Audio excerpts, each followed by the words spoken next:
You know that god from the ocean couldn't have just shown up out of nowhere.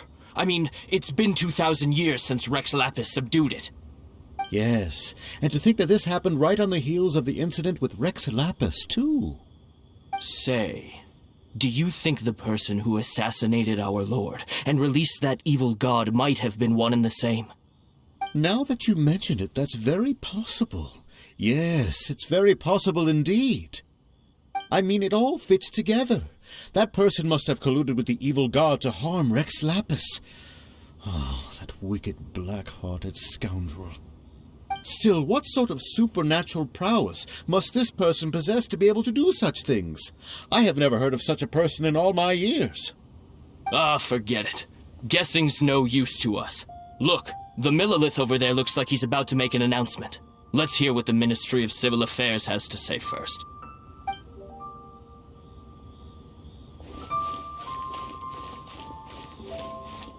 Oh, well, since we're going through with this rite of parting, I guess it means that those rumors hit the nail on the head. So Rex Lapis is really... But they didn't catch the culprit, did they? Oh, come on. Do you think that the assassin could have been a normal person? You know what I think. I don't think any of the gossip on the streets you hear from those shady types is worth anything. There's only one real possibility in my mind. I've heard that the assassin was that Fatui fellow. Youngish, pretty high in rank. I think they called him Child. The Fatui? They certainly are very suspicious. Who knows what those greedy, crooked folks... Shh! Lower your voice. If the Fatui catch you in their sights, Rex Lapis won't be around to protect you this time.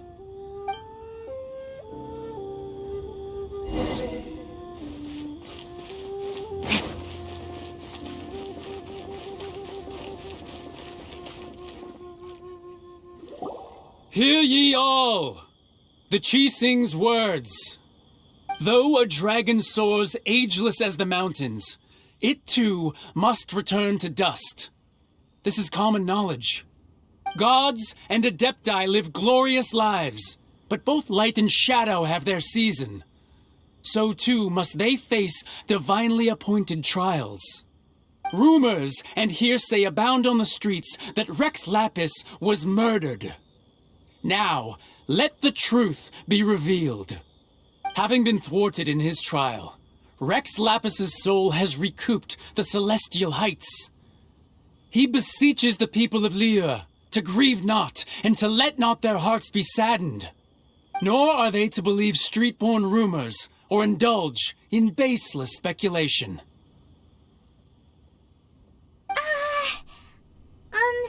Paimon needs a translation on what the Qixing's announcement said. So that's how they're spinning it. Something feels off. Why would they suddenly give up looking for the murderer? Not to mention how this excuse sounds like something they just made up on the spot. Could the Qixing already have known that Rex Lapis wasn't dead? But Zhongli said that neither they nor the Adepti knew anything. Did Zhongli tell them in secret after his gnosis changed hands? Exactly, right? Ooh, seems like the rite of parting has been going on for a while now. Let's go have a look.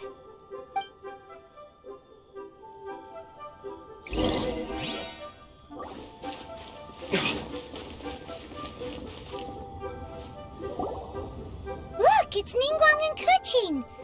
Are they saying something? Are their speeches over? As said previously, Rex Lapis's soul returning to the heavens is the end of the contract. And it is also the end of an era. 3,700 years of contracts burnt and reduced to ash. We, the people of Liyue, were indeed prosperous. But blinded by our prosperity, we forgot that time can be pitiless. The long, unending dream of our Archon walking among us. Now that we have awoken from our dream, we must learn to say farewell. Will you stand with us as we re-establish our contracts? As we build a new age of prosperity? So concludes the words of Her Eminence the Tianquan. Does Her Eminence the Yuheng have anything to add? Huh? Is she looking this way? Traveler. Yikes! She really is looking our way! Is that the traveler who they say defeated the ancient god? So young. The Liyue Qixing always repay their debts. And as you have heard, our eyes see far and our reach is long. Name your price. You deserve that much. Whoa!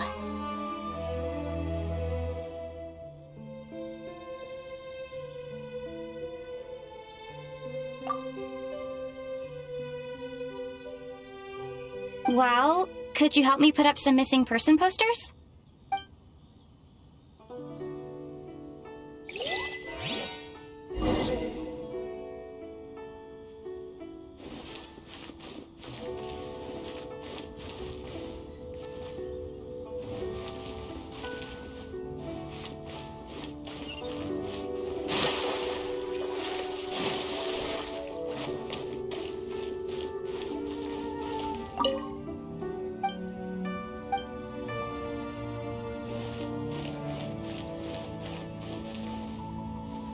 As for the mortals and adepti of Liyue, what shape shall our relationship take from now on?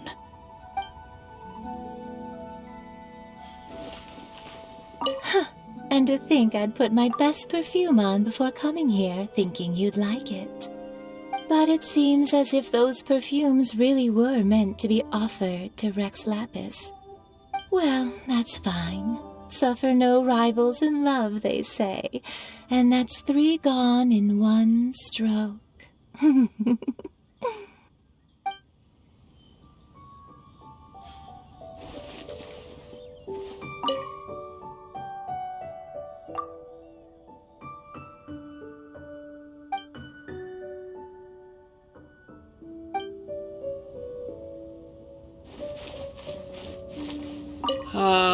Rex Lapis.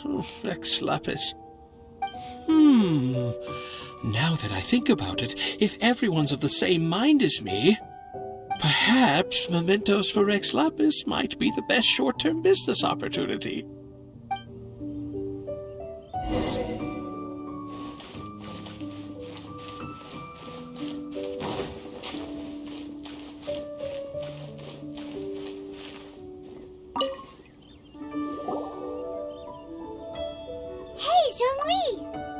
Look at this! Everyone in Liyue is caught up in their emotions, thinking that they'll never see Rex Lapis again. And here you are looking all relaxed. Why would I not feel more at ease after laying down the burden I have borne for 3,700 years? Right. If the two of you can spare the time, I should treat you to a meal at the Xinyue kiosk. Ha! That sounds like big talk, Zhongli. Paimon might have believed you if you were treating us to some third-round knockout, but you'd have to pay out your nose just to stand inside Xinyue kiosk. Are you sure you can afford it? You're right. I do lack the Mora. But why would Morax lack Mora? As the Rex Lapis Morax, I can easily create Mora. But since I have chosen to walk this earth as the mortal Zhongli, I should abide by the same rules that mortals do. When I was journeying with you, though I still had the Gnosis in hand, I knew that I must soon retire from my role as an Archon. So I had to rehearse a little for my new life. Oh, no wonder! Paimon gets it now. You didn't look at the price tags when we were spending because you've never had to. But since you weren't used to not being able to just make more Mora as and when you wanted to, you had to try becoming a parasite to society who lives off of other people's credit.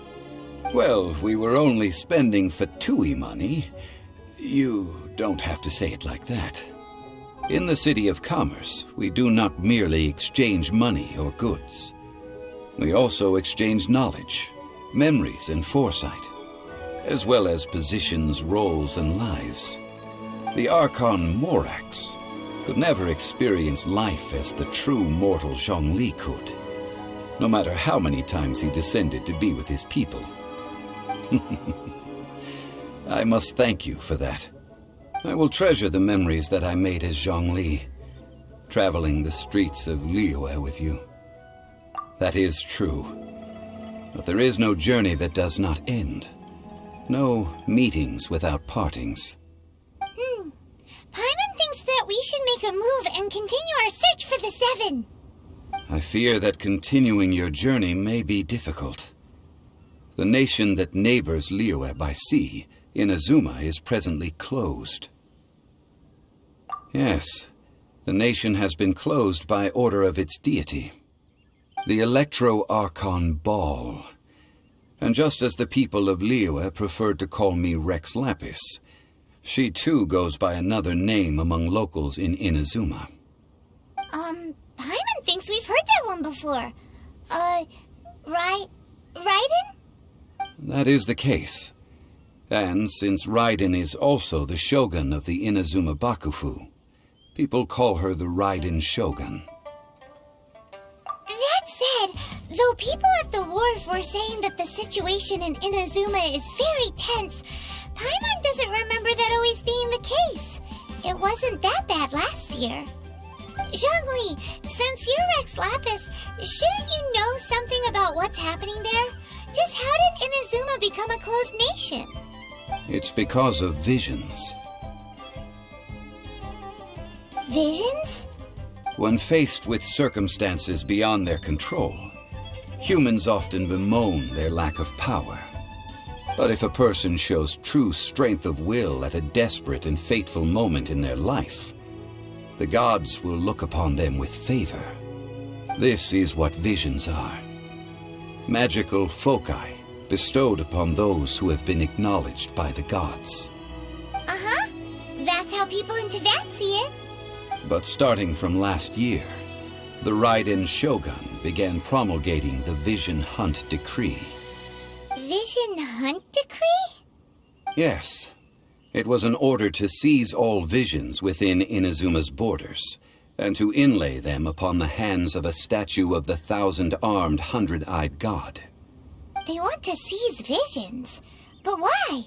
Aren't visions blessings from the gods?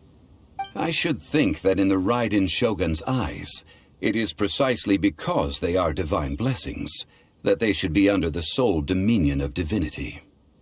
Whoa, that's harsh. The Animo Archon is the god of freedom, and the Geo Archon is the god of contracts. For her part, the Raiden Shogun is the god of eternity.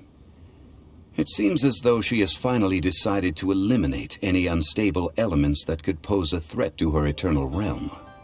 The fact that even I, the oldest of the seven, have now passed away, will only strengthen her resolve to pursue eternity. Knowing her, she must have again quoted that adage she is most fond of when proclaiming that decree to her people. 7 ideals for 7 gods, and of these, eternity is nearest unto heaven. All right then. Was there anything else you wish to know? That was a good one. Failing a divine trial. How they came up with that excuse, I will never know. That said, the reason why the Qixing were so eager to resolve the incident and stop pursuing the culprit was indeed because they received news in secret that Rex Lapis was not dead. I hinted as much to the Adepti as well. How did I accomplish that, you ask? Have you ever heard of this particularly convenient Adepti art known as gifting dreams and visions? All right then. Was there anything else you wish to know? Yeah, about that. Before the Qixing made their announcement, we listened to a lot of people talking on the way. Most of them put the blame for everything on Child. These are indeed false accusations.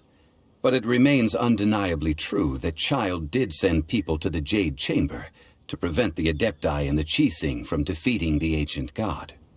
I've heard that Ningguang is busy milking that for all it's worth on the foreign relations front at the moment, browbeating the envoys of the Fatui. Ha! Those poor Snezhnayan diplomats. If it were not for Child's exalted position as a harbinger, I'm certain that they would have shifted all the blame to him and called for his dismissal by now. All right then. Was there anything else you wish to know?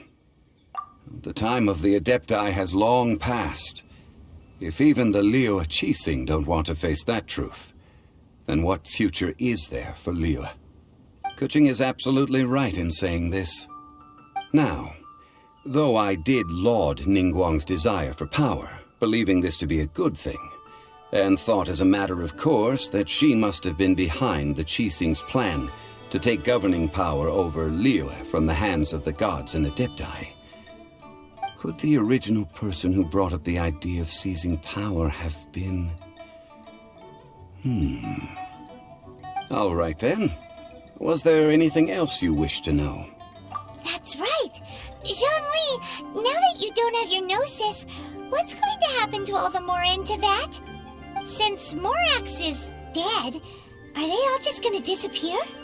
Also, isn't the Golden House the only mint in the entire continent? Will it even continue to work? The Mora present now will not vanish. But the Golden House will indeed have to cease operations for a lengthy period of time, since creating Mora requires the use of the Geo-Archon's power. This is terrible! We're all about to run out of Mora!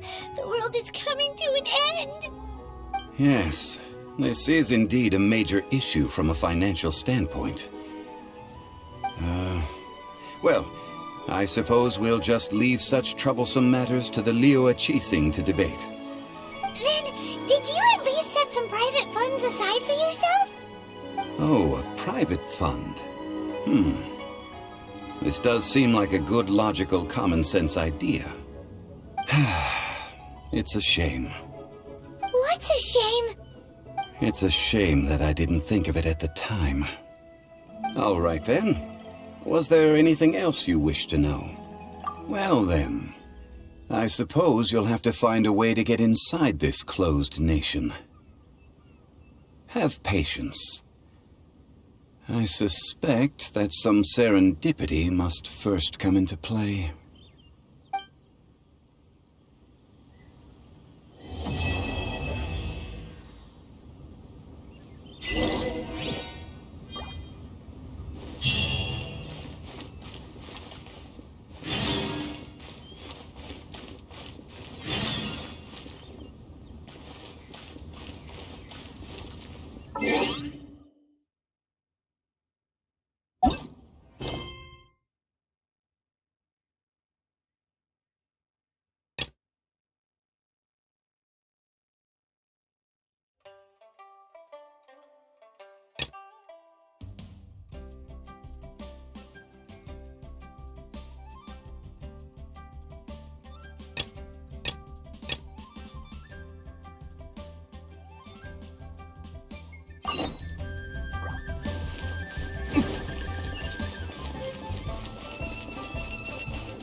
Children, come.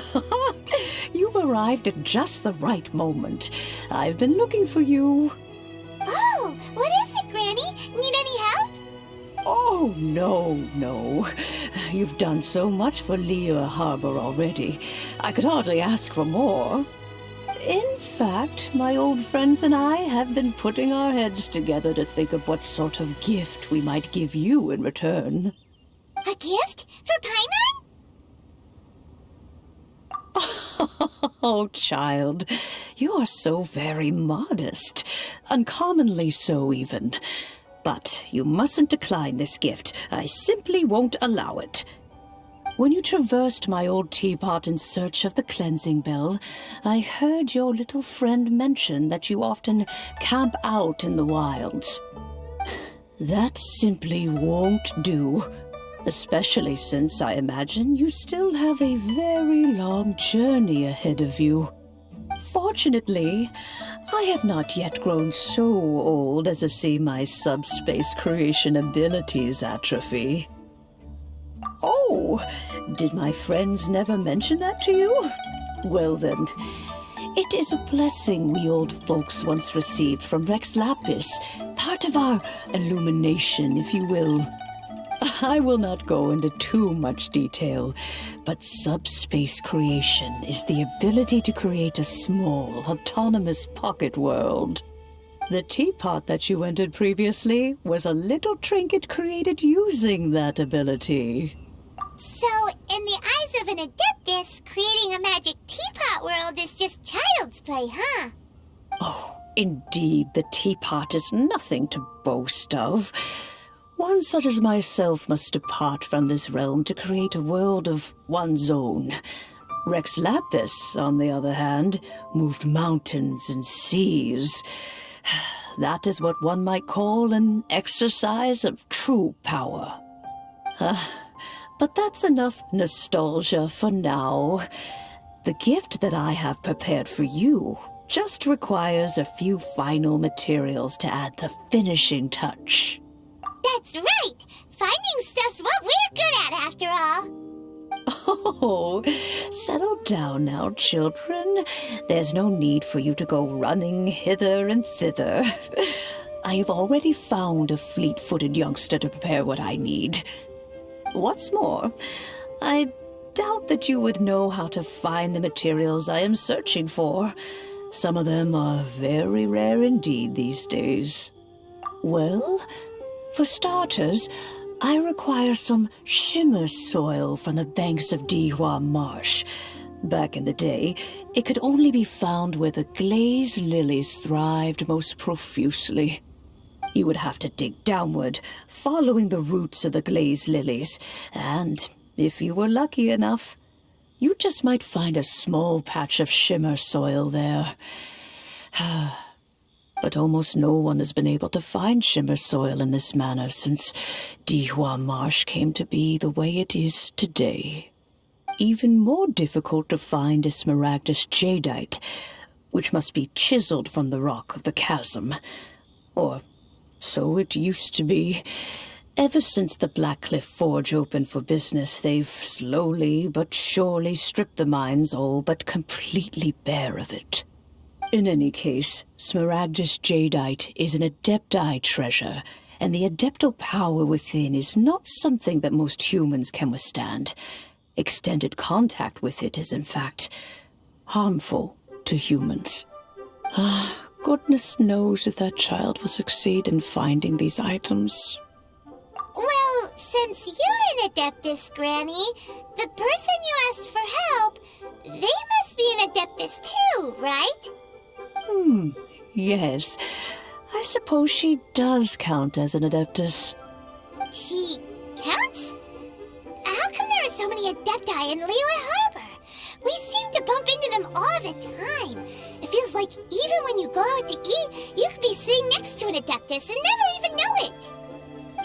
Oh, maybe so. Who can say? A fair few of my old friends are rather fond of mundane mortal life, after all. I'm back, Granny. Oh, I don't believe we've met. Allow me to do the honors. This child here is Yen Fei. She's the one helping run some errands for me. Yen Fei, I believe you've already heard of the Traveler and her traveling companion. Of course, who hasn't? Much has been written about you in the Millilith's records. You became one of Liyue's most wanted after the Millilith marked you as a suspect following the incident at the Rite of Dissension. After which, you fought off the Millilith at Julian Karst and made contact with the Fatui. Before finally defeating an ancient god together with Granny and her associates, and subsequently being cleared of any and all suspicion by the Chising. What a shame. A shame that we didn't meet sooner. If we had, well, I can't say that I would have been able to clear you of suspicion immediately, but it certainly would have been less, embarrassing for you. Allow me to introduce myself once more. I'm Yenfei, a legal advisor. Got a legal problem? You can come right to me. Oh, yes, here's my business card. You'll find it has my contact details and office address. Keep it handy. If you have an urgent issue, just leave me a note at this address. Oh, and I almost forgot to mention, I offer a very generous discount for first-time customers. All right, Yenfei, all right. Let's get to the business at hand. I do not think these two are in any dire need of legal assistance at the moment. You'll have to excuse Yenfei. She's always been like this, ever the talkative one when it comes to her own affairs.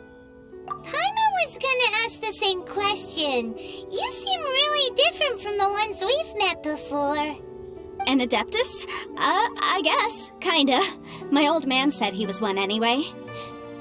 He mentioned that he once campaigned with Rex Lapis for a long old time, and then after that was all over, he went back and married my mom. They had me, and once I was all grown up, the two of them upped and left on a journey, leaving me with Granny here. Well, that's a bit casual for an Adeptus. Aren't you guys supposed to sign solemn contracts to protect Liyue Harbor and all that stuff? What do you mean he just went back to get married? Well, my dad did say that he'd talked it through with Rex Lapis, and that he was fine with it. Even contributed towards the wedding gift, apparently. Anyway, let's not dwell on that too much. So, Granny, I've gotten a hold of most of the stuff you asked for, except for Smaragdus Jadeite. I couldn't find any at all. The chasm's been sealed off, and there's just no way in. Couldn't secure any documentation either. Looks like the Ministry of Civil Affairs is serious about keeping it strictly locked down. Is that so? But Smaragdus Jadeite is really rather essential. Yenfei, are you sure you can't find some other way? They have helped Liyue greatly, after all. It is only right that they are duly rewarded. I know, Granny, you've told me 1,000 times already. Well, the chasm's definitely a no-go, but there's still a chance we can figure out some alternative means of procurement. Hold on a moment. Let me have a look. Whoa, that's a really thick book. What kind of things do you write in there? Commercial consultancy. Or Snezhnaya. Ah, found him. Krusel. A Snezhnayan merchant who once came to me with some legal queries on certain articles in the legal codices. If my memory serves, all of them had to do with rare ores. He mentioned that he was considering acquiring some Smaragdus Jadeite to make hairpins, and wanted to know if there were any legal ramifications that he should be aware of. Said he was planning to sell them in Snezhnaya. So, I guess I'll go look for him. With any luck, he'll have gotten his hands on some Smaragdus Jadeite, or might have an idea of where we can find some. Oh, you want to join me? I suppose that's no problem, but it's best if you just stand by and watch. If you try to get involved, you'll only risk placing yourself in legal jeopardy. Wow, an Adeptus imploring us to avoid incurring legal liability. Well, that's a first for sure. Best we be a little more careful than usual while we're with her.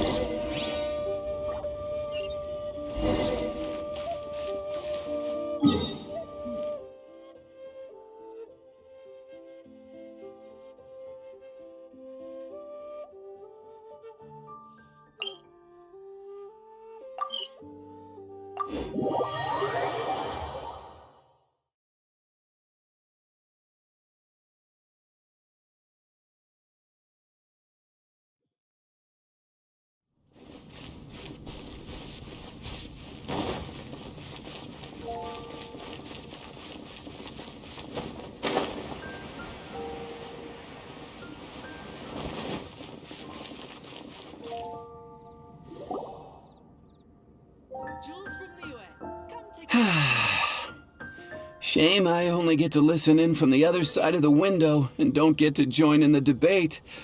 I'd love to give my 2 cents.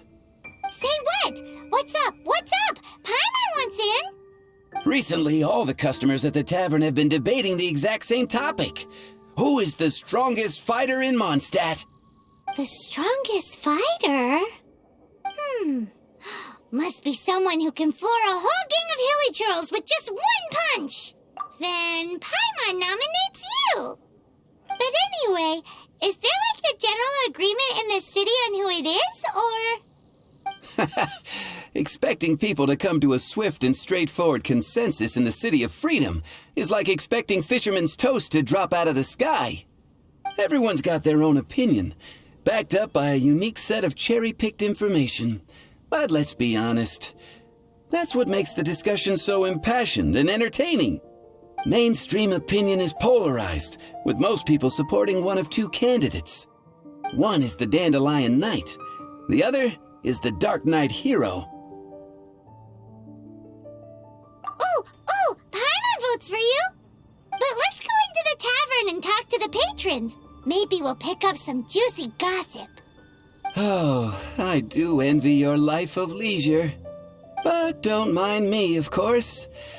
I guess I'll just get back to work.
Can't beat the atmosphere here. Hello, Mr. Crossell. How's business been? Oh, good, very good. All thanks to your advice, Miss Yanfei. What brings you here today? You're too kind. I was simply doing my job.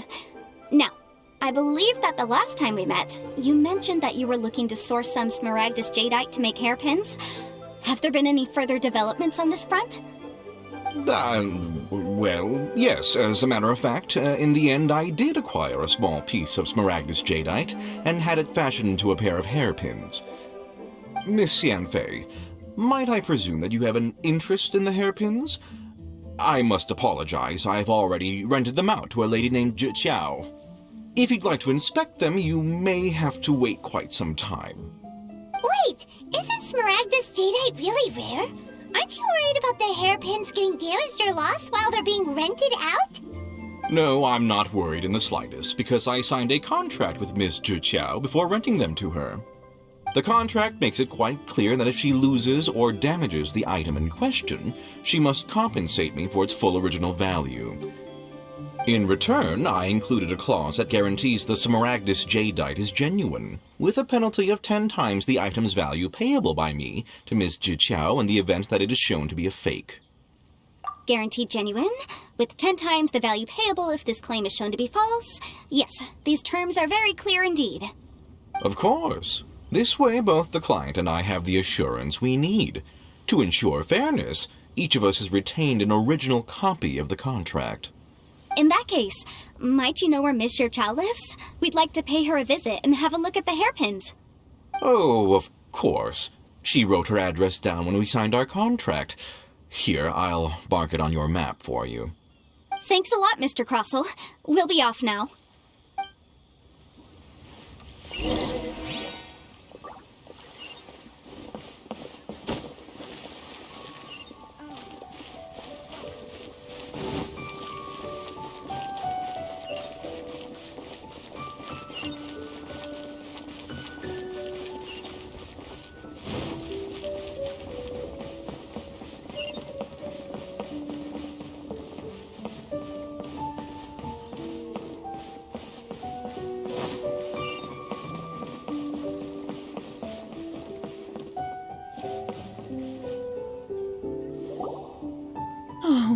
Whatever shall I do?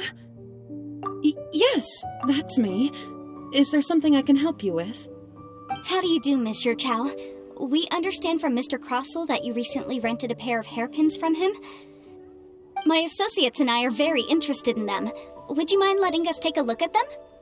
The hairpins? I can't lend them to you right now. I've lost them. I don't know how it could have happened. I always kept them right by my side, and I hadn't even worn them yet. I spent so much money on them. If I have to pay their original value, there's no way I could come up with that amount of money on such short notice. My family is in the ore business too, but business has been suffering ever since the chasm was sealed off. We now have a backlog of paid-up orders just sitting around, so we've been having to purchase some stock from other ore merchants to complete them. A big banquet is coming up in a few days, and several ore merchants I know of will be there. I need this opportunity to mingle and discuss prices. That's what the hairpins were for, to keep up appearances. I can't have them looking down on me. But now that I've lost the hairpins, what will I do? Why does Paimon have a sudden strong sense of déjà vu? Would you really? I sent a commission to the Adventurers Guild, but I haven't heard anything back from them yet. Hold on. Don't run off looking for the hairpins just yet. Mr. Chow, would you let me have a look at the rental contract you signed? Huh? Well, sure, I have it right here. Here you are. Let me see. That's right! Yanfei said she's a legal advisor, didn't she? Maybe she can help Juqiao somehow. True. Though surely there must be a win-win solution. Right. I finished reading the contract. The terms are very clear, and they do indeed stipulate that you must pay Mr. Crossell the original value of the hairpins as compensation for the loss.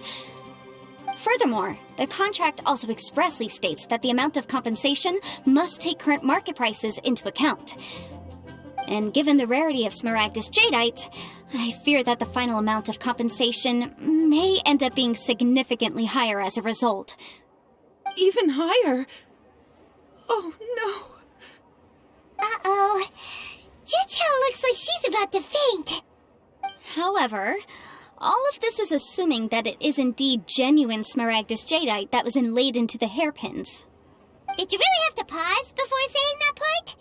Anyway, the hairpins are lost, so how exactly would we be able to find out if the Jadeite is genuine or not? Whichever way you look at it, we've got to start by finding those hairpins.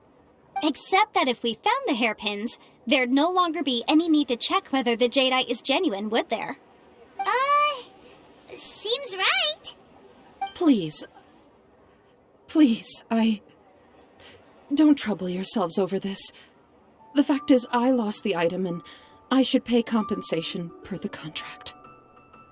However much it is, I will have to pay it. My family are merchants, after all. It's vital that we keep our word and respect our contracts. Now that it's come to this, I really shouldn't keep Crossell in the dark any longer. I'll go and inform him of the issue, and then negotiate the amount of compensation. Yes, legally speaking, it seems this is the most sensible course of action. But before that, I have some questions about the hairpins. So hold on a moment, Mr. Chow. When you first touched the hairpins, what did you feel? What did I feel? Well, I remember that the gemstones set into the pins were perfectly smooth to the touch, like the finest quality jade. My family has seen much jade pass through its hands in the past, so I am quite certain of my judgment in this matter. Smooth to the touch. Finest quality jade. No, it's nothing. I just need to re-examine a few things. Let's head over to Mr. Crossell's.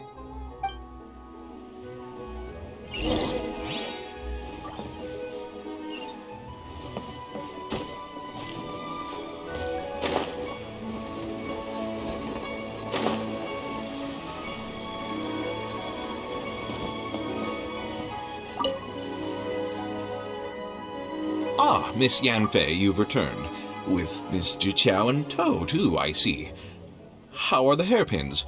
I trust you're quite satisfied with them? About that.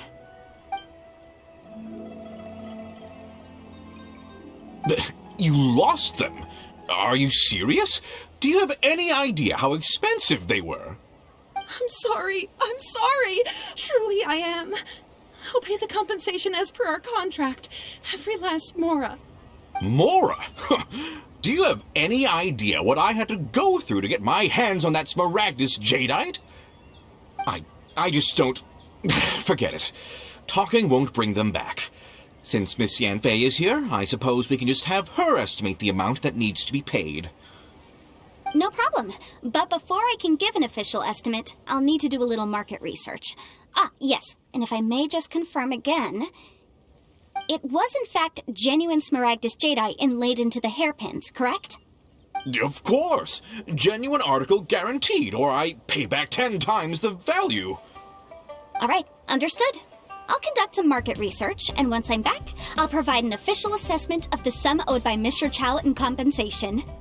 Please wait here, Mr. Crossell. Thank you very much. How could she lose my hairpins? She'd better pay every last mora that they're worth. Looks like I'll have to find some way to raise that money. Please wait, Mr. Chow. I have something to discuss with you. It's not convenient to speak here, so let's find somewhere that we can sit and talk in more detail.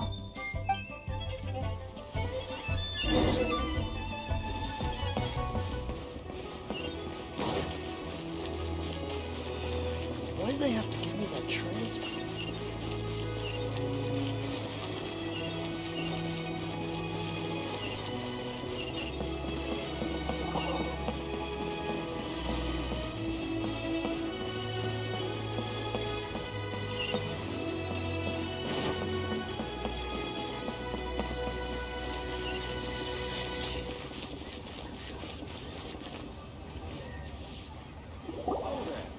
Miss Yanfei, what is this about?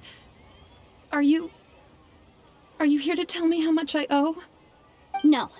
What I wanted to talk about is, there is a chance that the ore inlaid on those hairpins may not be Smaragdus jadeite after all. What do you mean? Are you implying that you already sneaked off and found them? Obviously not. I'm no adventurer, let alone a member of the guild. I don't run thankless, time-consuming errands for a living. Let's just say I made some deductions. I don't know if Granny told you this, but Smaragdus jadeite is found deep underground and contains very concentrated elemental energy. If mere mortals come into contact with it, well, they'll be sick in the best case. And in the worst case, they could even experience a dramatic change of personality. It most certainly would not be smooth to the touch. Mr. Chow, did you at any time feel unwell while the hairpins were in your possession? No, not at all. I felt perfectly fine the whole time. Not even the slightest bit unwell. I didn't feel anything special at all, in fact. Now that is strange. I noticed earlier that there were elemental traces in Mr. Crossell's vicinity. If I've deduced correctly, he may still have the Smaragdus jadeite in his possession. If that's the case, we should go confront him right now and expose his dirty scam right to his face! Absolutely not. If we were to confront him now, there's no way he would admit to it. Eventually, he would find some argument to compel us to leave.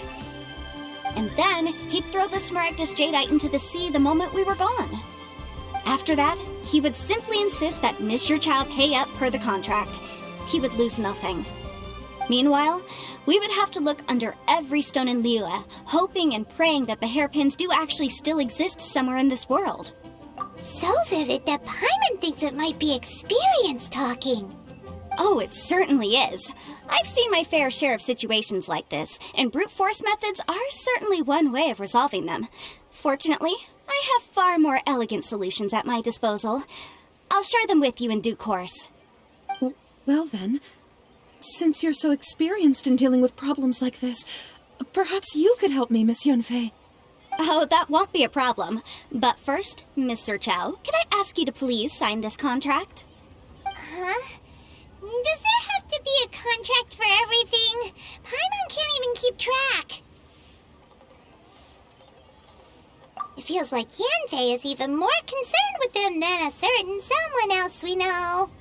These are my formal terms of engagement. Everything prior to now has just been pro bono advice. But for me to investigate any further, I require a written contract.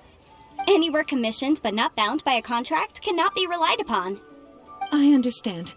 Then I will be glad to place this matter into your capable hands if you will take it, Miss Yunfei. No problem. Just sign here, and I'll sign too. Okay. Now write your address here, and then sign on this page as well.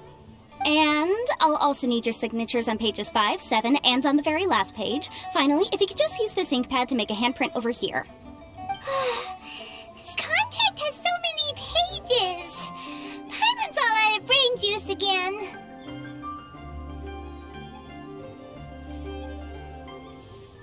Alright, that should do it. My fees are the same as always, and they're written in the contract. Have a look through and let me know if you have any questions. I've had a read through. Everything checks out. Well then, here's your copy of the contract. I will retain the other copy. Not for now, no. Despite how intractable this problem might sound, it will actually be quite straightforward to resolve, once we've got some things squared away. I don't believe you have been part of an investigation like this before, in which case, hopefully this should be quite the experience. Miss Yunfei, I have to ask, why are you helping me? Because, as it happens, I'm currently trying to acquire some Smaragdus Jadeite myself. I noticed strong traces of geoenergy around Mr. Crossel, so perhaps he has, in fact, secured some. Whether he actually made it into an item of jewelry or not is a separate matter, but either way, it's a lead. As long as we follow it, who knows? We might just be able to get our hands on some Smaragdus Jadeite.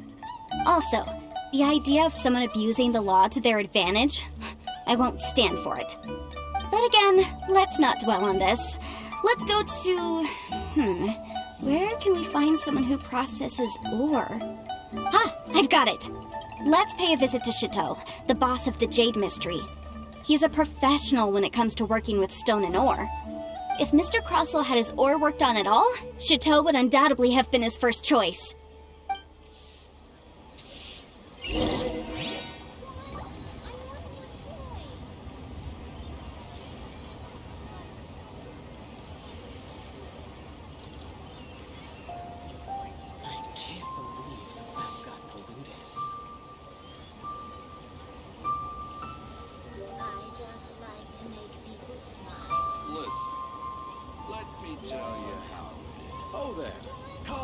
Come and see these rare and precious curios. Adventurer, think you can last a round against me?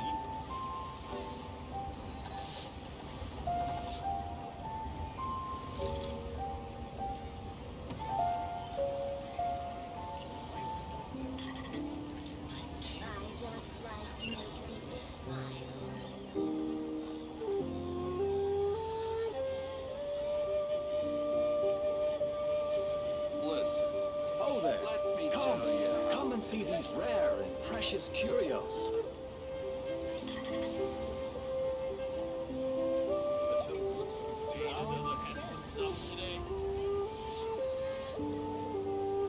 I can't believe the well got polluted. What should I try this time?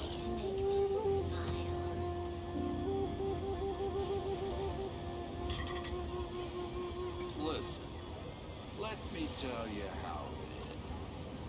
Oh there! Come and see these rare and precious curios.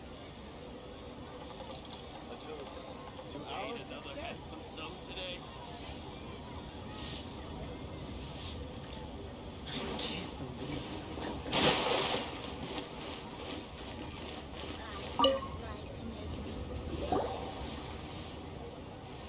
Why, hello there, honored customers. Welcome to... Oh! It's you, Miss Yunfei. Is something the matter? Surely not more spurious claims that my jade betting is rigged and no one can ever win? Oh, I swear on all that is sacred. No, nothing of the sort. Has a Snezhnine merchant named Crossel enlisted your ore processing services recently by any chance? A Snezhnine merchant named Crossel, you say? I do remember that. He brought me a piece of ore, claiming that it was Smaragdus jadeite. That was the first time I'd ever encountered it, so I had no way of telling if it was really Smaragdus jadeite or not. But if a customer insists, far be it from me to contradict them. He was quite generous with his money, too, so I didn't give it too much thought. I processed the ore as per his request. Do you have any leftover debris from your work on it? Why, yes. It was my first time encountering this ore, after all, so I kept a few loose shavings to study myself later. They're right over there, in fact. Thank you, sir. We'll take a look at them.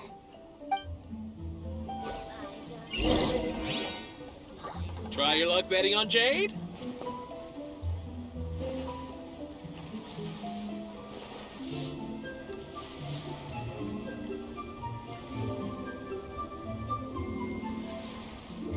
Guess we can rest a bit.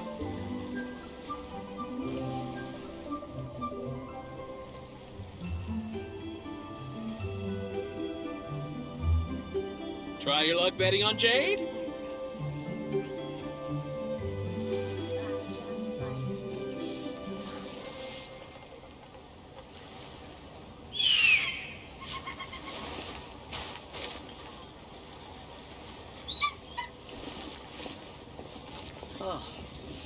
What should I try this time? Try your luck betting on Jade? Huh? If my eyes don't deceive me, the cross-sections and patterning suggest that these are Smaragdus nephrite shavings. Yes, it's not particularly rare, nor is it especially valuable. It's used to make jewelry all the time. I've heard it said that Smaragdus nephrite is in fact the outer layer of Smaragdus jadeite, though no one's ever proven it.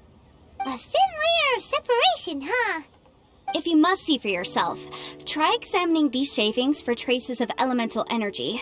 Smaragdus nephrite is an entirely ordinary ore, containing no elemental energy whatsoever. Is that so? Well, we might as well give elemental sight a shot. So, did you find anything? So they really are different. But wait, how come Jichao was able to tell what it was just by looking at the shards? That's pretty awesome. There's nothing special to it. It just so happens that I've come across a great many of these in my time. These two stones actually look very similar. Someone without a deep understanding of them would find it very difficult to tell them apart. There may be only a subtle difference for the casual viewer, but that translates to an astronomical difference in terms of the market price. And, I'm sure, a significant difference in the cost of having them carved into shape. All right, let's focus up. We're going off on a tangent. But, never mind, Shirto. Why would Mr. Crossell... Unusual actions have unusual reasons behind them. Let's take some of these shavings back to Chateau. Try your luck betting on Jade? Miss Yenfei? Might I be so bold as to inquire, If you could just confirm for me once more, sir. Mr. Crossell did indeed claim that the ore he brought to your store was in fact Smaragdus jadeite, did he not? Yes, that's right. I still have a record of the job with me, in fact. Here. It says quite clearly, 1 chunk Smaragdus jadeite, uncut. Then I have no further questions. But could I borrow the processing record and these stone shavings? Of course. But might I ask why you need them? Oh, I have my reasons. Yes. Please sign here on this affidavit. This document shall serve as signed proof that these stone shavings originated from the, ore that Mr. Crossell brought to your store. Please read it carefully. Yes, I see. Forgive me for asking again, Miss Yenfei, but might I know the nature of the incident on this occasion? I wouldn't say there's been an incident, just a minor issue. Thank you, sir. I'll take these with me. With this hard evidence to back us up, Crossell won't dare try to deny what he did. On the contrary, this is far from sufficient to build a case. We need to find something a little more compelling. If you want to make jewelry, you need a professional jewelsmith. Let me think. Jewelry. Nope. Aha! Got it! Sinxie. She often helps people to find a jewelsmith. Let's go pay her a visit. Well, that was quick. How come you know so many people? Because lots of people come to me for legal advice every day. As you know, Liyue Harbor is the city of contracts. And contracts, well, I should say laws, are very important to us. But the amendments made by the Tianquan to our laws are unnecessarily complicated. How can I put this? It just seems like they're hard to understand and impossible to finish. As such, legal advisors like myself provide quite the popular service indeed. So you help them make sense of the law. But didn't you say that it's hard to understand and impossible to finish? Yes, well, that's no obstacle because I've memorized all the legal codices. You memorized them? You sound surprised. Knowing the law inside out is a legal advisor's bread and butter, you know? Oh, this has nothing to do with being an adeptus. I just like reading things. Again, with that casual tone. Well, that's that then. Let's go look for Sinxie.